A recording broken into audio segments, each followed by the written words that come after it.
Harry, Scottie Richardson, Wrestler Weekly. How are you doing? Man, I can't believe that it's taken 2 seasons to get you back on. It doesn't feel like it. I guess it has been.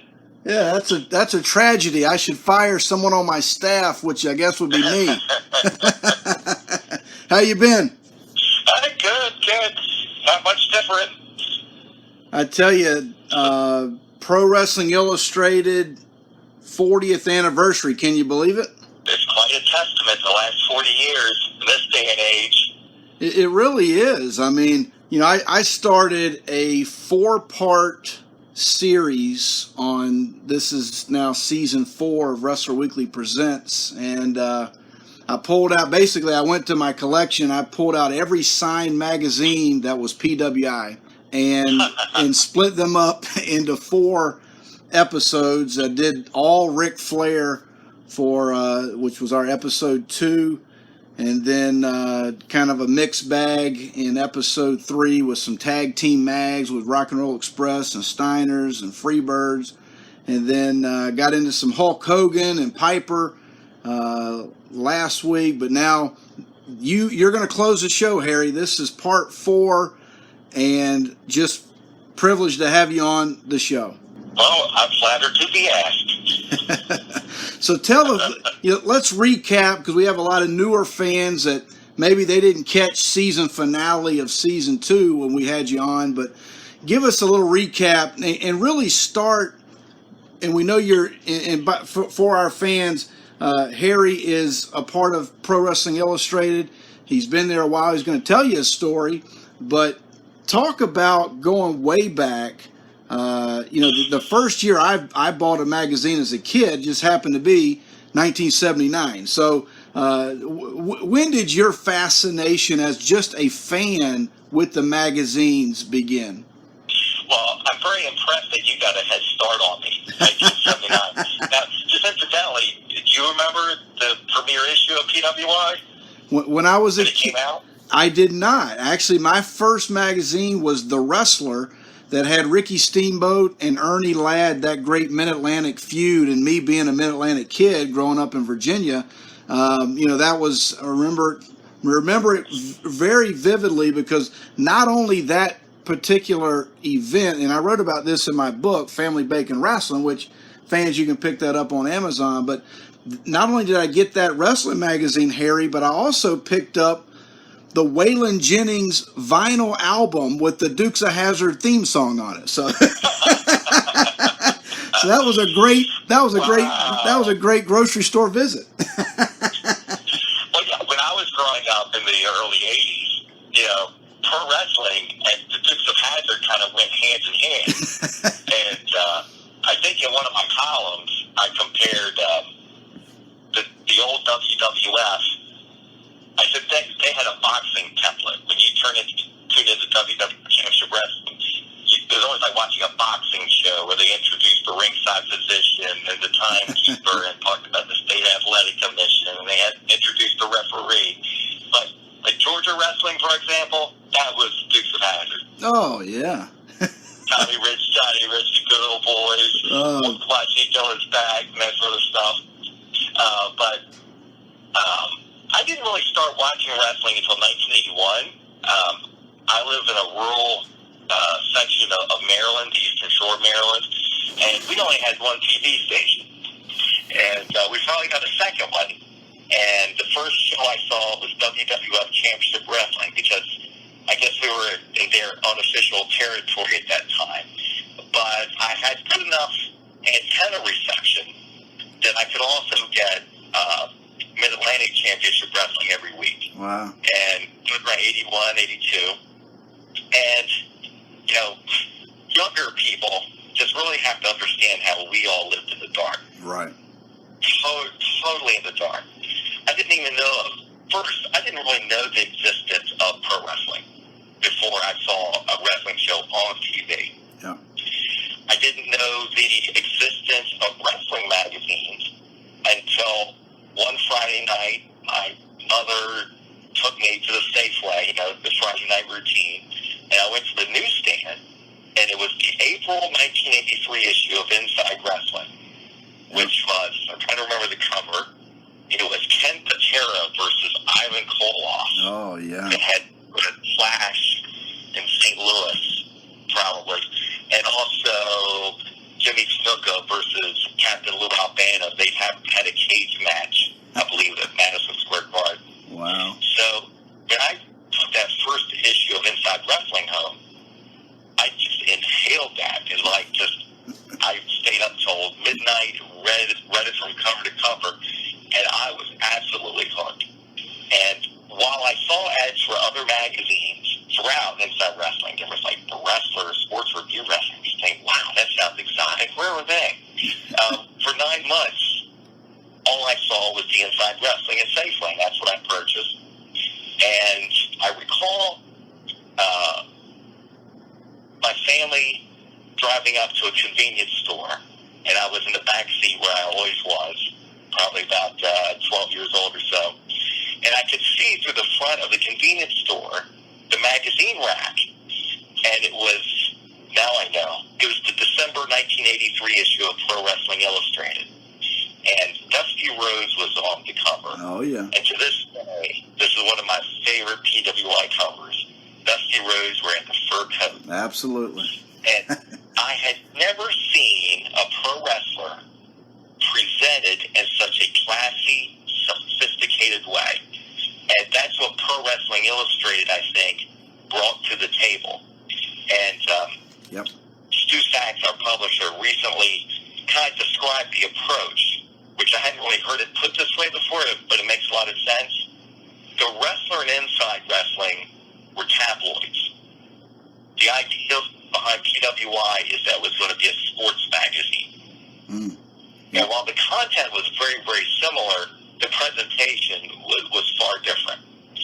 So I believe the first issue I actually purchased, as a poor kid, I couldn't just run in there because I was used to just paying $1.50 for Inside Wrestling, the wrestler. Yeah. PWI, that was a whole extra quarter. Right. You got the full-color pinup inside. And so, first issue I actually purchased was the March 1984 issue of Pro Wrestling Illustrated with that classic shot of the Road Warriors. Oh, yeah. Which I think to this day is the best PWI cover of all time. Right. It was the 1983 year in review. Yep. And that was when Road Warriors were so dominant the first time they were tag team of the year.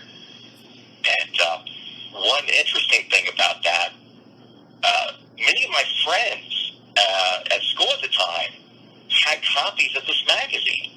And here I was accustomed to being the only wrestling fan. It's kind of a very niche thing. Right then, about that time, March 1984, this was late 1983, that you felt something was bubbling. Right. This wrestling thing is catching on. And this is really before Hulk Hogan. Jimmy Snuka is the most popular guy in the WWF. Yep. Ric Flair's on top in the NWA. That's when you knew something was really happening. So I was a huge fan of the magazine, probably more so than the actual wrestling. And it was really the magazines that inspired me to want to be a journalist. I wanted to be a writer. And Craig Peters in his columns, I believe it was On the Road and Inside Wrestling, he gave wrote a whole column dedicated to what to do if you want to become a wrestling writer. And his advice was, be a writer first. Get your experience in a different field. And after that, if you still want to write about wrestling, then come back to it. And my first letter out of college, first resume I sent out was 1993. I sent it to Stu Sachs. And I'll never forget, he sent me the nicest letter back. And I wish I still had it. It must be tucked away somewhere.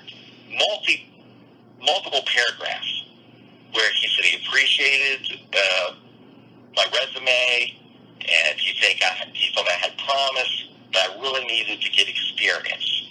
And I was editor of a weekly newspaper, and worked for some magazines in the healthcare industry. But then I decided, okay, I'm going to really try to get into this wrestling magazine. It's nothing else but freelance level. Right. And around 1997, late 1996, early 97, I sent another resume in, and he said, well, he called me up. I'll never forget that phone call. I said, boy, I'm talking to Stu Sachs. It's like dream come true. He said, send me a list of topics, of stories to see if we're on the same wavelength. And one of them was, you have to remember, this was late 90s. Yeah. This was the era of factions. It was called gang violence. Something about the Horsemen, the Nation of Domination, and, all those guys. So that's how I got to writing for the magazine. Yeah, it's just incredible, and and what's great about it, Harry, is it really was. I told our fans a couple weeks ago that these were kind of like our comic books in a way. These were our superheroes, and you know, when you opened up that magazine and you saw Ric Flair in the robe, or you saw Harley Race with the belt, I mean, those were our Spider-Man and Superman. And you know, while I was waiting for your phone call, I was looking at some early PWI'S, which, believe it or not, I don't do that quite enough. I started out by looking at the premiere issue from September 1979. Oh yeah. And how impressive that was for that time. Yeah. And what a different era. And you're one of the few people who would actually appreciate this. You know how these early magazines, they had the star shot on like the back cover. Right.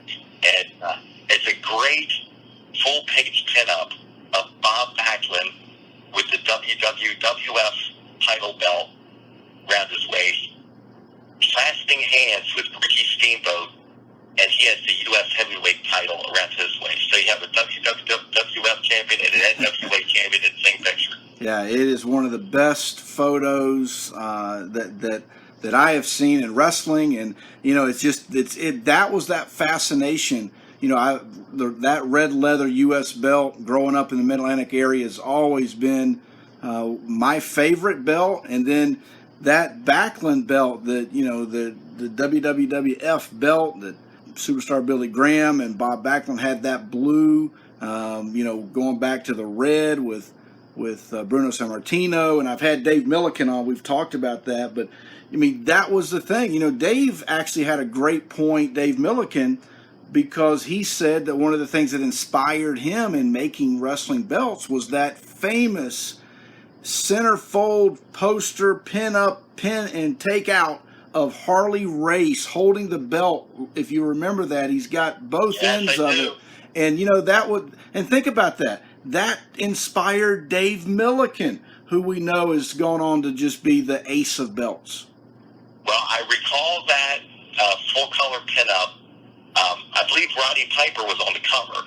Yep. And Harley's holding the belt like in his left hand, like toward the bottom of the page. And he had the belt like full length out, where the title was really on display. Yeah. And on TV, you never got a good look at the belts. No. They were like from a distance. You're watching on fuzzy TV. Yeah. The magazines were the only place you could see them close up. Like only the magazines would you see on the U.S. heavyweight title belt that they spelled heavyweight wrong. That's right. Correct. They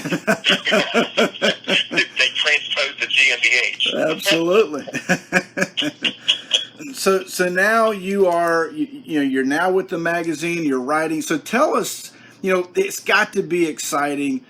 Tell us, because we're all fans here, what are some of the stories that really get you going and intrigue you, and you just kind of really can't wait to sink your research into and to see it come to life in a magazine? Well, we do the stories a lot differently from when I first started.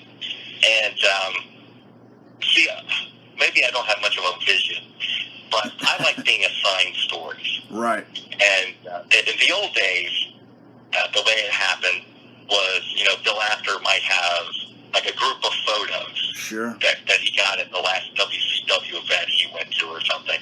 And he would put the pictures on the table, and he would say, okay, guys, what kind of story can we get out of this?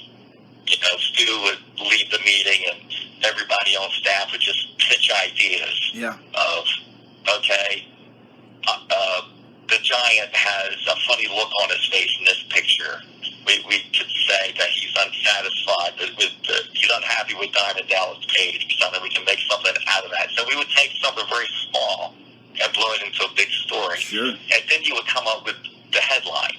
First came the picture, then came the National Enquirer type headline to Scottie Richardson.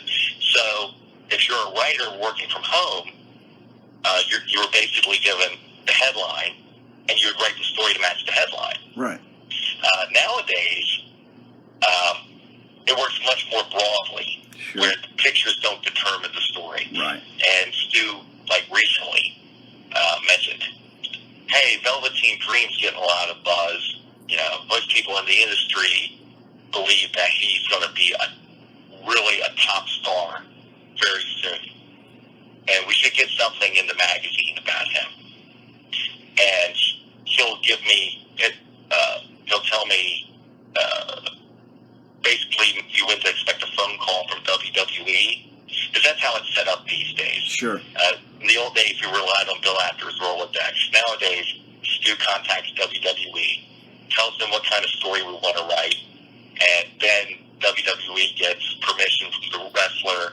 And the nice thing about this, you can't do like a freewheeling, 2-hour interview unless you have that set up ahead of time. You're usually given 20 to 30 minutes only.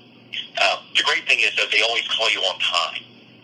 Right. There's no such thing as phone tag. WWE Public Relations will have that wrestler on the line exactly at 2 p.m. if they say 2 p.m. And so the challenge is, in this respect nowadays, is doing an interview and getting a story out of it, which is really basic journalism. Sure. And the most recent one I did, that's in the current issue, Velveteen Dream is the first wrestler to ever kayfabe me.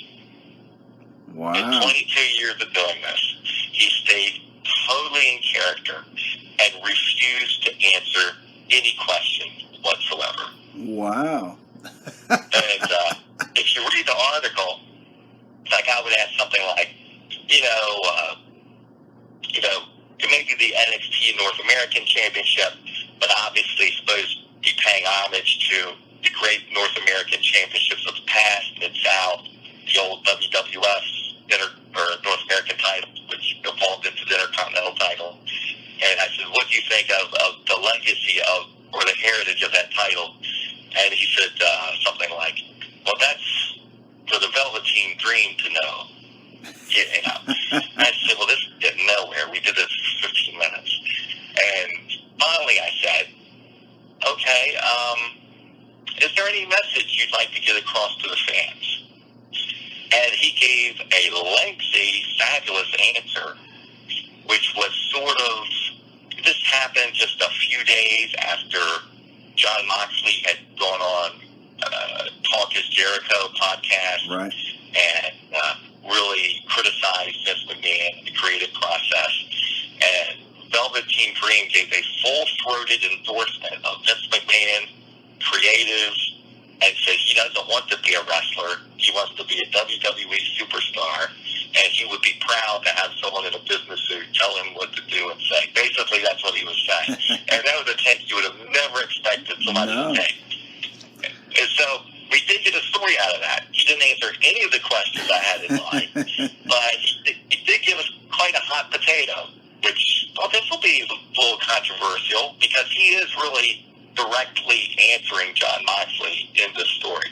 And the words really are out of their mouth. But if you read this story, you would swear it's kayfabe. You would think we're making this thing up. That is totally legitimate. So that's the challenge these days, taking an interview and getting a story out of it. Well, and it's got that old school feel because on that cover of the current magazine there, our oddest interview ever, Velveteen Dream. So I like the headline there.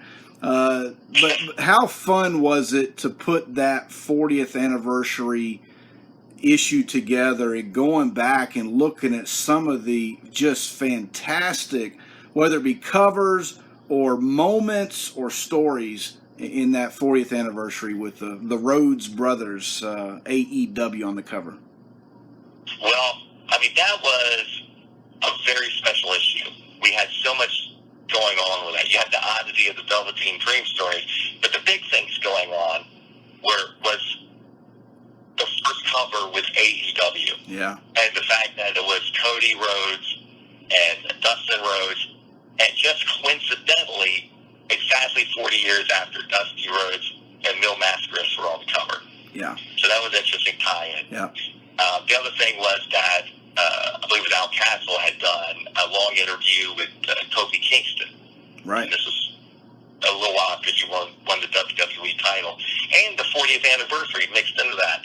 The biggest challenge was trying to think of a format for this 40th anniversary section that we hadn't done before. See, that's always the challenge. What can we do that we haven't done already? Right. And Stu came up with the ideas. Why don't we do 40 stars who shaped PWI? Yeah. And so the idea wasn't we weren't picking the top 40 wrestlers of the PWI years. There were 40 wrestlers who seemed to make an impact on our magazine specifically, whether they were on a lot of covers or we did a lot of stories on them or interesting stories. They just seemed to stand out. And each of the editors and senior writers that takes maybe 5 wrestlers to write about. And I told Stu, let everybody else pick, because I can't decide. I'll just take the 5 who are left over. Yeah. That's how I got my 5. Because how do you pick? You know, yeah. They're all terrific wrestlers that you grew up watching. I believe one of mine was, I did a write-up on the Rock and Roll Express. Right. And that's amazing, too. You're writing about the Rock and Roll Express. They had, like, the famous cover. They were one of the first tag teams to be on the cover. Yeah. I think it was maybe July 86 issues, something like that. Yep. Somewhere in there. And they just wrestled at the Crockett Cup. Right. You know, all these years later. So, for me personally, any time that we can do sort of a retro section, that's fun for me. Last year, after Bruno Sammartino passed away, Right. Stu asked me to write a section on Bruno Sammartino's top 25 magazine covers. And Stu actually selected the covers and sent them to me. And then fortunately, I have most of the magazines here. Yeah. Like you, being a fan going back to early 80s or late 70s, you got quite an archive to go through. Sure. And I was able to write background on each story. Unfortunately, these days, I don't get to do as many of those as I used to. When we had more magazines and more pages, we were doing, like, retro sections all the time. Right. But now, when you get to do one, it's really special because we don't do it quite as often. It's all we can do to cover the current stuff. Oh, yeah. Yeah, absolutely. I mean, going back and just, even me sitting in the man cave and kind of going through all these magazines, it just is, you get lost in it as a fan and someone who grew up just loving professional wrestling and to see it grow and expand and so many things happening nowadays. But to just, it's those capsules, it's those moments in time, whether it be, Shawn Michaels and the Iron Man match, whether it's the current product with Seth Rollins and Roman Reigns and just all those, even going back to CM Punk, who dominated the mags there for a while. But, I'm an AJ Styles fan, and, one of the best covers that I really have enjoyed is when AJ Styles was Wrestler of the Year, and he had that shot that was very similar to a magazine of old of Bob Backlund when he had the American flag behind him and had it on the shoulder. I mean, yeah. Those are the moments that kind of take you and really capture your attention.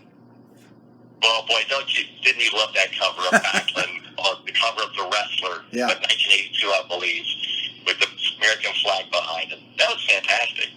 And AJ Styles, he was significant because, he was Wrestler of the Year 2 years in a row. Which, yeah. That's quite notable in this day and age. So, the last, we'll kind of wrap it up here, Harry. I got two things I want to ask, though. The two big magazines to me are obviously the one that's coming up next, which is the PWI 500. I know a lot of fans, they love it, they wait for it. It creates that discussion at the water cooler, if you will, of who's on top. And then obviously for me, I'm a big awards issue. I know, this last year, Becky Lynch on the cover. And so talk to our fans about, you're at the magazine and just the kind of the scuttlebutt, if you will, when it comes around to awards and the PWI 500. Well, for years growing up, and you can relate to this, the year in review issue was big enchilada. Yeah. Because that was also many times a double issue. Yeah. Where you had the awards, you had the retrospectives, and you had all previous award winners from previous years listed. Yeah. And it's still a strong magazine. But I think in this day and age of social media right. and Twitter and things going viral, the 500 issue has really taken off. I would say when I initially started working on the 500 issue in the late 90s, I recall Stu telling me that despite all the work we put into the 500, and when I was there, Brandy Mankiewicz really spearheaded that, right, and really led that project, and we put lots of man hours into it. But sales for the 500 issue weren't much different than the other issues of the year, regular issues or any kind of issues. Yeah. So sometimes we were saying, why are we putting all this effort into a magazine that's only selling about the same as everything else? But that is definitely not true these days. The 500, if I had to guess, is probably far and away the best-selling magazine we have now, to the point that we run out of copies. Right. And once it gets out there, like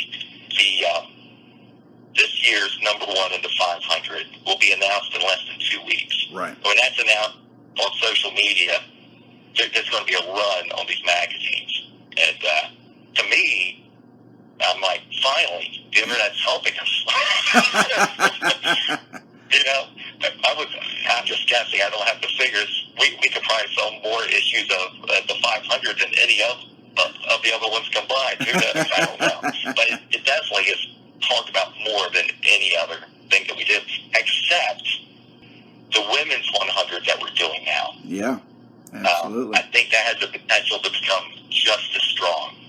I would agree 100%, Harry. Again, I just you and I have become friends.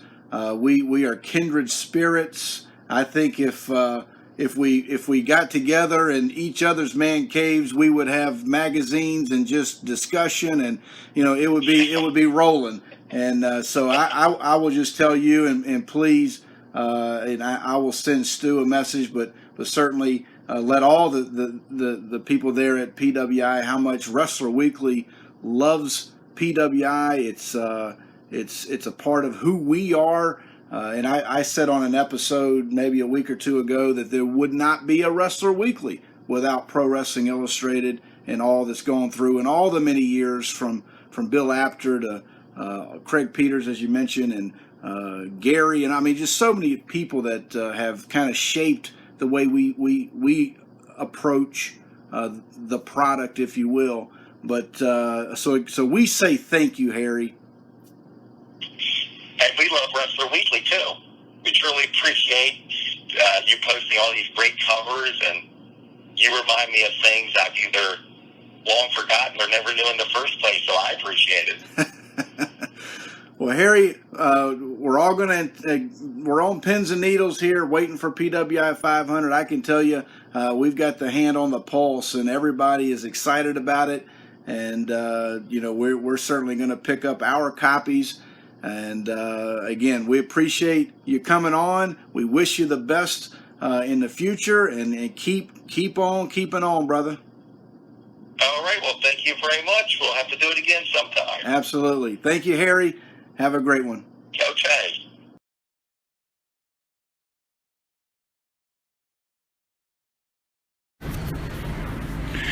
Wrestler Weekly coming at you live. Tommy Wildfire Rich. The big debate. Old school, new school. Who cares? Wrestling Weekly, they bring you all the news. Somebody say something about Tommy Wildfire Rich coming to you live in Myrtle Beach. The waves are gusting and the breezes are blowing. Lord have mercy. Wrestler Weekly, y'all better check this stuff out.